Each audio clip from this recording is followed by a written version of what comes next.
తాను ప్రతి మీటింగ్లో ప్రజలకు రెడ్ బుక్ గురించి చెప్పానని మంత్రి నారా లోకేష్ చెప్పారు. రెడ్ బుక్ అంటే చట్టాన్ని ఉల్లంఘించిన వారిని చట్ట ప్రకారం శిక్ష పడాల్సిందేనని, ప్రజలు కూడా చట్టాన్ని ఉల్లంఘించిన వారికి శిక్ష పడాలని తీర్పు ఇచ్చారని మంత్రి అన్నారు. జోగి రమేష్ కొడుకు భూమి కబ్జా చేశాడని అతడిని వదిలేయాలా అని లోకేష్ ప్రశ్నించారు. ప్రతి స్కామ్ మీద చట్ట ప్రకారం చర్యలు ఉంటాయని మంత్రి లోకేష్ స్పష్టం చేశారు.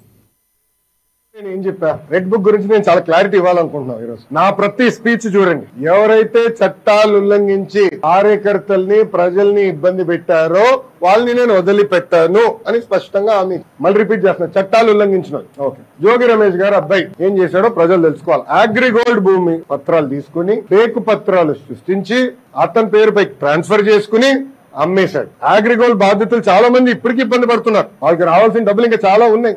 అగ్రిగోల్డ్ భూముల పైన ఫేక్ పత్రాలు సృష్టించి అమ్మేశాడు, డబ్బులు సంపాదించాడు. అంటే యాక్షన్ తీసుకోకూడదా తెలుగుదేశం, జనసేన, భారతీయ జనతా పార్టీ ప్రభుత్వం? రేపు లిక్కర్ లో కూడా యాక్షన్ తీసుకుంటాం, ఇసుక దండాల్లో కూడా యాక్షన్ తీసుకుంటాం. అంటే అడ్డగోలుగా ప్రజల భూమి దోచేసినా మేమేం పట్టించుకోకూడదా? నేను ఆనాడు హామీ ఇచ్చా, ఊరూరు మాట్లాడా ఎర్ర బుక్ గురించి. ప్రజలకి నేను హామీ ఇచ్చా, ఎవరైతే చట్టాన్ని ఉల్లంఘించారో వాళ్ళని నేను వదిలిపెట్టే ప్రసక్తే ఉండదు అని నేను ఊరూరు మాట్లాడాను స్వామి.